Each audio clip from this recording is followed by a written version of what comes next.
శ్రీ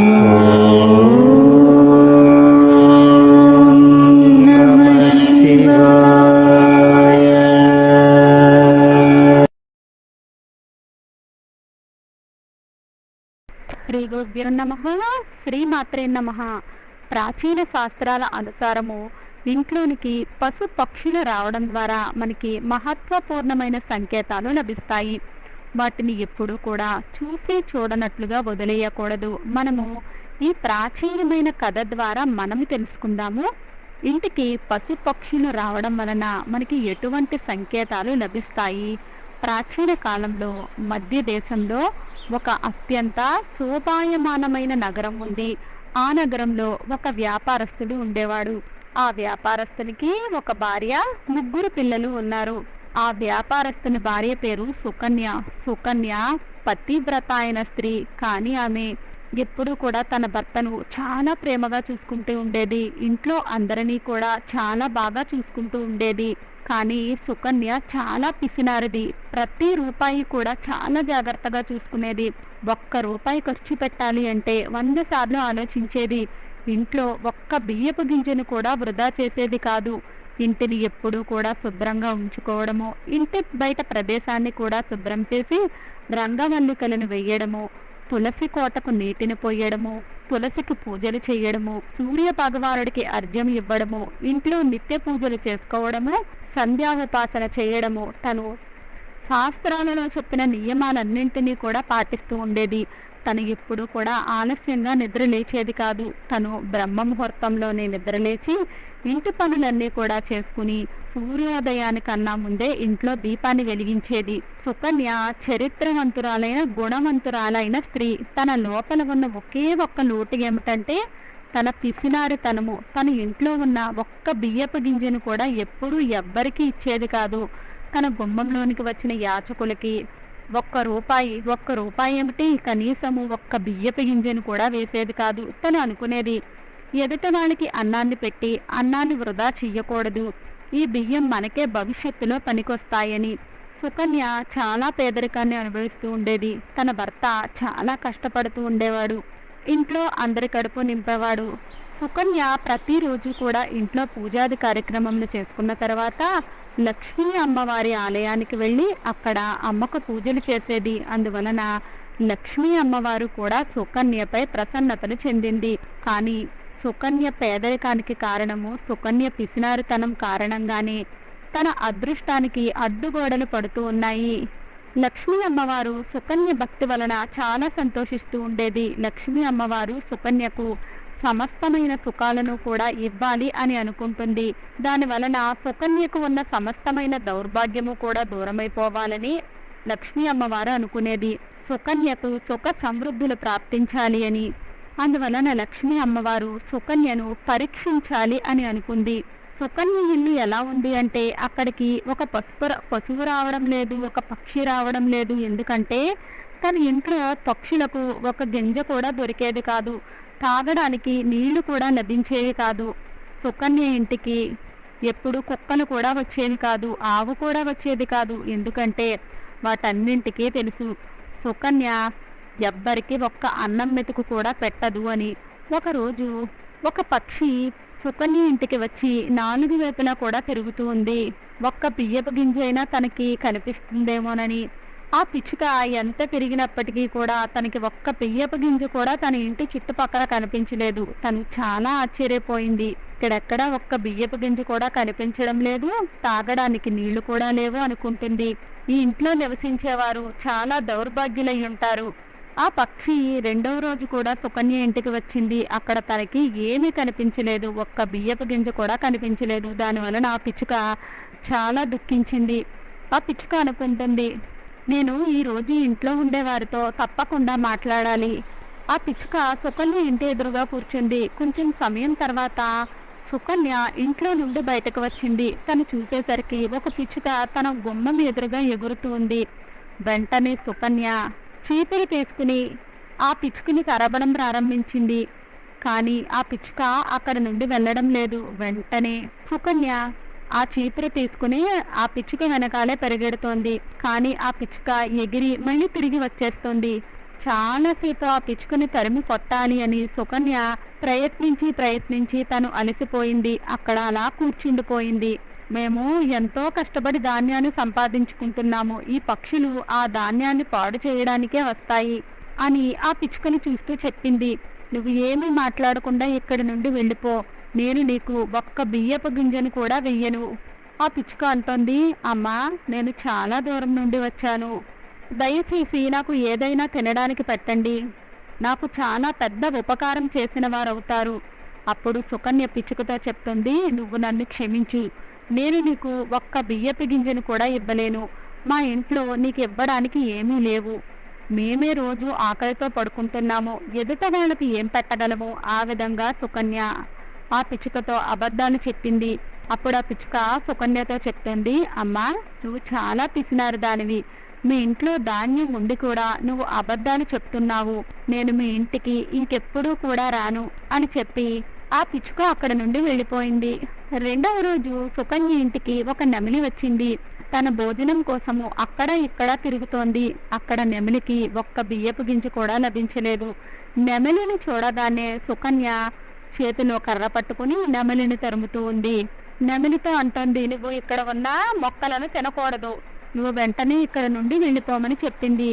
అప్పుడు నెమిలి అడుగుతుంది, అమ్మా నువ్వు ఏం చేస్తున్నావు, నన్ను ఎందుకు కొడుతున్నావు అని అడిగేసరికి సుకన్య నెమిలితో చెప్తుంది, హే నెమిలి, ఇక్కడ నుండి వెంటనే వెళ్ళిపో, నీకు ఇక్కడ తినడానికి ఏమీ కూడా లభించదు, ఎక్కడికైనా వెళ్ళి నీ కడుపు నింపుకో, మా ఇంట్లో నుండి ఒక్క బియ్యపు గింజ కూడా బయటకు రాదు. ఆ విధంగా సుకన్య నెమిలికి కూడా అబద్ధాలు చెప్పింది.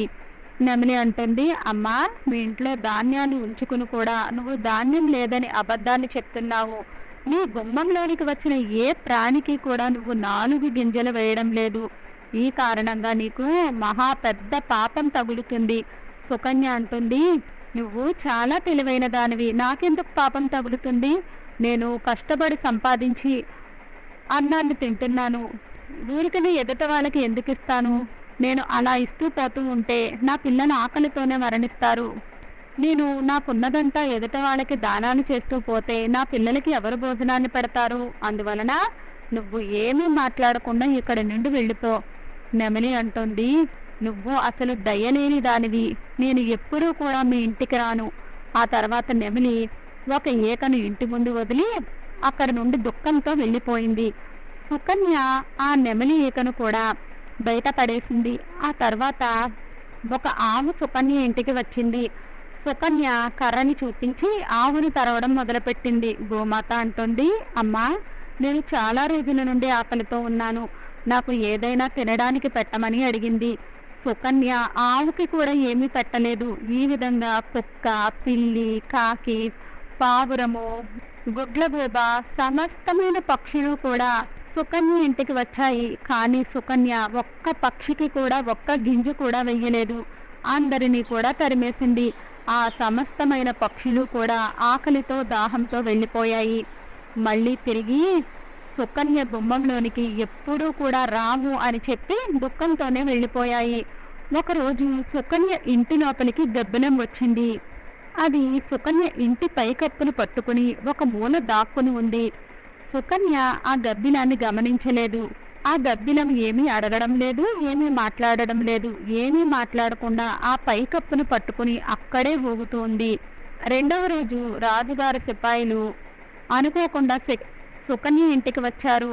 సుకన్య భర్త దొంగతనం చేశాడు అని చెప్పి ఆమె భర్తను తీసుకుని వెళ్ళిపోయారు. దాని వలన సుకన్య చాలా దుఃఖంలో ఉంది, ఏడుస్తూ ఉంది. సుకన్య లక్ష్మీ అమ్మవారి ఆలయానికి వెళ్ళింది. అమ్మ ఎదురుగా కూర్చుని ఏడుస్తూ చెప్తోంది, అమ్మా నేనేం పాపం చేశాను, నేను ఇంత దుఃఖభరితమైన రోజులను చూస్తూ ఉన్నాను. నా భర్త నిర్దోషి అయినా కూడా రాజభటులు నా భర్తపై దొంగ అనే నేరాన్ని మోపి నా భర్తను తీసుకుని వెళ్ళిపోయారు. అమ్మా నన్ను రక్షించు. అప్పుడు లక్ష్మీ అమ్మవారు సుకన్య ముందు ప్రత్యక్షమై చెప్తోంది, నువ్వు శోధించకు, ఇదంతా కూడా నువ్వు చేసిన కర్మలకు ఫలితమే. మీ దౌర్భాగ్యాన్ని అంతా కూడా దూరం చేయడం కోసము మీ ఇంటికి పశు పక్షులను పంపించాను. కానీ నువ్వు అవమానించి వాటిని గుమ్మంలో నుండే పంపించి వేశావు. ఒక్క బియ్యపు గింజ కూడా వాటికి వెయ్యలేదు. ఆ కారణంగానే సమస్తమైన పశు పక్షులు కూడా నిరాశ చెంది దుఃఖంతో తిరిగి వెళ్ళిపోయాయి. అన్నింటికన్నా ముందు మీ గుమ్మంలోనికి పిచ్చుక వచ్చింది. పిచ్చుక ఇంట్లోనికి రావడము అంటే సుఖ సమృద్ధులకు సూచకంగా చెప్తారు. ఏ ఇంట్లో అయితే పిచ్చుకలు తమ గూడును పెట్టుకుంటాయో ఆ ఇంట్లో ఎప్పుడూ కూడా ఆనందము, సుఖ సంతోషాలు ఉంటాయి. ఆ ఇంటి వాతావరణము సంతోషంగా ఉంటుంది. పిచ్చుకలు సాదాసీదాగా ఉండే పక్షులు. అది ఎవ్వరి ఇంట్లోనికి కూడా వెళ్ళదు. పిచ్చుక ఎప్పుడైతే ఎవరింట్లోకైనా ఎటువంటి భయము కూడా లేకుండా వెడుతుందో వస్తుందో ఆ ఇంట్లో ధన సంపత్తుల యొక్క ఆగమనము అనేది జరుగుతుంది. అందువలన ఇంట్లోనికి పిచ్చుక వచ్చింది అంటే దానికి ఆహారాన్ని వెయ్యాలి, దానికి నీటిని పెట్టాలి. నేను మీ ఇంట్లో ఉన్న దౌర్భాగ్యాన్ని మొత్తము దూరం చేయడం కోసమే ఆ పిచ్చుకను మీ ఇంటికి పంపించాను. కానీ నువ్వు మీ ఇంటికి వచ్చిన పిచ్చుకను తరిమి కొట్టావు. మీ ఇంటికి వచ్చిన లక్ష్మిని స్వయంగా నువ్వే పంపించేవేశావు. ఆ తర్వాత మీ ఇంటికి నెమలి వచ్చింది, నువ్వు నెమలిని కూడా పంపించేశావు. నెమలి ఒక పవిత్రమైన పక్షి. నెమలి సరస్వతీదేవి యొక్క వాహనము. నెమలి ఇంటికి రావడము చాలా చాలా శుభ సంకేతము. నెమలి ఇంటికి వచ్చింది అంటే ఆ ఇంట్లో ఉన్న మనుషులకి బుద్ధి ఇంకా జ్ఞానము ప్రాప్తిస్తాయి. ఆ ఇంట్లో నివసించే వారికి వికాసం కలుగుతుంది. మీ గుమ్మంలోనికి వచ్చిన నెమలికి నువ్వు ఎటువంటి ఆహారాన్ని పెట్టలేదు. నెమలిని కూడా ఇంటి నుండి తరిమి కొట్టావు. మీ ఇంటి ముందు నెమలి ఒక ఈకను వేసి వెళ్ళిపోయింది. నెమలి ఈకను ఇంట్లో ఉంచుకోవడం వలన ఆ ఇంట్లో ఉన్నతి అన్నది జరుగుతూ వస్తుంది. నువ్వు ఆ నెమలి ఈకను కూడా పాడేశావు. నేను నీకు మంచి జరగడం కోసమే నెమలిని పంపించాను. నువ్వు ఆ నెమలిని కూడా అవమానించావు. నేను మీ ఇంటికి సాక్షాత్తు కామధేనువు ఆవును పంపించాను. గోవుని నీ మనసులో ఉన్న సమస్తమైన కోరికలను నెరవేర్చడం కోసమే పంపించాను. నువ్వు గోవుని కూడా అవమానించి గోవుకు కూడా ఏమీ పెట్టకుండానే తరిమేశావు. నువ్వు ఇంటికి వచ్చిన సాక్షాత్తు కామధేనువునే తరిమి కొట్టావు. ఆ తర్వాత నేను మీ ఇంటికి కాకిని పంపించాను. కాకి ఎవరి ఇంట్లో అయితే నీటిని తాగుతుందో ఆ ఇంట్లో ఎప్పటికీ కూడా విపత్తులు అనేవి రానే రావు, సంకటములు రావు. నువ్వు కాకిని కూడా తరిమి కొట్టావు, దానికి నీటిని కూడా ఇవ్వలేదు, కాకిని కూడా అవమానించే పంపించావు. అంతేకాదు నా వాహనమైన గుడ్లగూబను కూడా నేను మీ ఇంటికి పంపించాను. గుడ్లగూబను కూడా తరిమి కొట్టావు. ఆ గుడ్లగూబ నీకున్న సమస్తమైన దౌర్భాగ్యాన్ని దూరం చేయడానికే వచ్చింది. నీ పిసినారితనం కారణంగా గుడ్లగూబ కూడా ఉదాసీనంగానే తిరిగి వెళ్ళిపోయింది. మీ ఇంటికి పావురం వచ్చింది. పావురము భార్యాభర్తల సంబంధాలను బలపరుస్తుంది. ఏ ఇంట్లోకైతే పావురాల జంట వస్తుందో ఆ ఇంట్లో భార్యాభర్తలు ఎప్పుడూ కూడా వియోగాన్ని అనుభవించవలసిన పరిస్థితులు రావు. నువ్వు ఆ పావురాలను కూడా అవమానించి పంపించి వేశావు. ఆ కారణంగానే నీ భర్తకు నీకు వియోగం ఏర్పడింది. నువ్వు నీ గుమ్మంలోనికి వచ్చిన సమస్తమైన పక్షులను కూడా అవమానించే పంపించి వేశావు. ఈ సమస్తమైన పక్షులు కూడా ఇంట్లోకి రావడము చాలా చాలా శుభప్రదము. ఏ ఇంట్లోకైతే పిచ్చుకలు వస్తాయో ఆ ఇంట్లో గూడు పెట్టుకుంటాయో ఆ ఇంట్లో ఎప్పటికీ కూడా దౌర్భాగ్యము అనేది రానే రాదు. ఎప్పుడైతే పిచ్చుకలు ఇంట్లోకి వస్తాయో అక్కడ ధన సంపత్తులు అనేవి వస్తాయి. ఏ ఇంట్లో అయితే పిచ్చుక గూడు పెట్టుకుంటుందో ఆ ఇంట్లో నేను స్థిర నివాసం ఉంటాను. ఆ ఇంట్లో ఎప్పుడూ కూడా ధన ఆగమనము అనేది జరుగుతూనే ఉంటుంది. ఏ ఇంటి గుండంలోనికి ప్రతిరోజు కూడా ఆవు వస్తుందో, ఏ స్త్రీ అయితే మొదటి ముద్దని ఆవుకు పెడుతుందో ఆ ఇంట్లో ఎప్పుడూ కూడా అన్నానికి ధనానికి లోటు ఉండదు. ఆవుకి మొదటి ముద్దను పెట్టే స్త్రీ యొక్క మనసులోని కోరికలు అన్నీ కూడా నెరవేరుతాయి. ఏ ఇంట్లో అయితే కాకి వచ్చి నీటిని తాగుతుందో, అన్నాన్ని తింటుందో ఆ ఇంట్లో ఎప్పుడూ కూడా విపత్తులు అనేవి రానేరావు. ఆ ఇంట్లో ఉండేవారిపైన ఎప్పుడూ కూడా నిందలు అనేవి పడవు. గుడ్లగూబ నా వాహనము. గుడ్లగూబ గుమ్మంలోనికి రావడం వలన ధన ఆగమనము అనేది జరుగుతుంది. అమ్మా, ఇవన్నీ కూడా శుభప్రదమైన పక్షులు ఇంకా పశువులు. వీటిని ఎప్పుడూ కూడా తరమకూడదు. వాటికి కనీసము నీటినైనా ఇవ్వాలి. కానీ నువ్వు అలా చెయ్యలేదు. ఎప్పుడైతే మీ ఇంట్లోనికి గబ్బిలం వచ్చి కూర్చుందో నువ్వు ఆ గబ్బిలాన్ని ఇంటి నుండి తరిమి కొట్టలేదు. గబ్బిలం మీ ఇంట్లో ఉండడం వలన అశుభాలు అనేవి జరుగుతాయి. ప్రేతాలలాగా అవి కూడా కాళ్ళతో ఇంటి పై భాగాన్ని పట్టుకుని వేలాడుతూ ఉంటాయి. ఏ ఇంట్లో అయితే గబ్బిలం వచ్చి కూర్చుంటుందో ఆ ఇంట్లోనికి విపత్తులు ఇంకా సంకటములు, ధనహాని అనేవి కలుగుతాయి. ఈ కారణంగానే నీ భర్త దొంగ అనే ఆరోపణ వలన ఖైదులోనికి వెళ్ళాడు. లక్ష్మీ అమ్మవారు చెప్తుంది, అమ్మా నేను చాలాసార్లు నీకు సహాయం చేయడానికి ప్రయత్నాన్ని చేశాను. నేను చాలాసార్లు మీ ఇంట్లోనికి ప్రవేశించడానికి ప్రయత్నాన్ని చేశాను. నువ్వు ప్రతిసారి కూడా ఇంట్లో నుంచి నన్ను పంపించి వేశావు. ఆ కారణంగానే నీ పైన ఈ విపత్తి వచ్చి పడింది. లక్ష్మీ అమ్మవారు చెప్పిన మాటలన్నీ విన్న తర్వాత సుకన్య తను చేసిన తప్పులను తెలుసుకుంది. తను లక్ష్మీ అమ్మవారిని క్షమించమని కోరింది. అమ్మా నా వల్ల చాలా పెద్ద తప్పు జరిగిపోయింది. ఇప్పటి నుండి నేను గుమ్మంలోనికి వచ్చిన ఏ ప్రాణిని కూడా అవమానించను. లక్ష్మీ అమ్మవారు అంతర్ధ్యానమయ్యారు. సుకన్య తిరిగి ఇంటికి వచ్చేసింది. ఇంటికి రాగానే ముందు సుకన్య ఆ గబ్బిలాన్ని ఇంట్లో నుండి తరిమి కొట్టింది. తన ఇంటి బయట పశు పక్షుల కోసము జలాన్ని ధాన్యాన్ని ఉంచింది. మరుసటి రోజే పశుపక్షులు సుకన్య గుమ్మంలోనికి వచ్చాయి. సుకన్య చాలా ప్రేమతో పక్షికి స్వాగతాన్ని పలికింది. తర్వాత గోమాత వచ్చింది. గోమాతకి మొదటి అన్నం ముద్దను తీసి గోమాతకు పెట్టింది. తర్వాత నెమిలి వచ్చింది.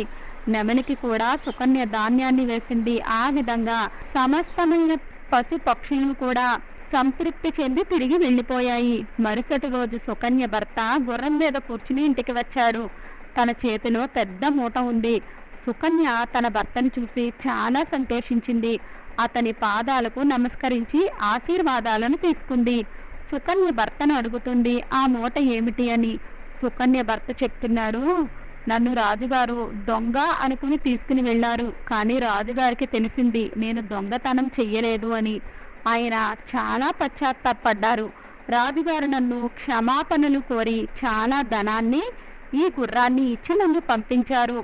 అదంతా చూసి సుకన్య చాలా సంతోషించింది. లక్ష్మీ అమ్మవారికి ధన్యవాదాలు తెలిపింది. ఆ విధంగా మన ఇంటికి వచ్చే పశు పక్షుల వలన శుభ ఇంకా అశుభ సంకేతాలు అనేవి మనకి లభిస్తాయి. వాటిని ఎప్పుడూ కూడా మనము నిర్లక్ష్యం చేయకూడదు. ప్రతి నిత్యము కూడా వాటికి నీటిని ధాన్యాన్ని పెట్టాలి. లక్ష్మీ అమ్మవారి కృప అనేది మీకు తప్పకుండా లభిస్తుంది. చాలా మంది బల్లిని చూసి భయపడిపోతూ ఉంటారు. వెంటనే దానిని ఇంట్లో నుండి తరిమి కొట్టే ప్రయత్నాన్ని కూడా చేస్తారు. చాలా మంది అయితే కోపంతో బల్లులను చంపేవారు కూడా ఉన్నారు. బల్లి లక్ష్మీ అమ్మవారితో సంబంధాన్ని కలిగి ఉంది. మీ ఇంట్లోనికి బల్లి వచ్చింది అంటే దానిని కొట్టకూడదు. బల్లి మీకు తులసి మొక్క దగ్గరలో కనిపించింది అంటే అది చాలా శుభ సంకేతంగా చెప్పబడింది. లక్ష్మీ అమ్మవారు మీ పైన చాలా ప్రసన్నతను చెందారు అని. మీ ఇంటి పూజా మందిరంలో బల్లి వచ్చింది అంటే అది లక్ష్మీ అమ్మవారు మీ ఇంట్లోనికి ప్రవేశించారు అనడానికి సంకేతము. అందువలన ఇంట్లోనికి బల్లి రావడము అశుభ సంకేతం కాదు, శుభ సంకేతంగానే చెప్పబడింది.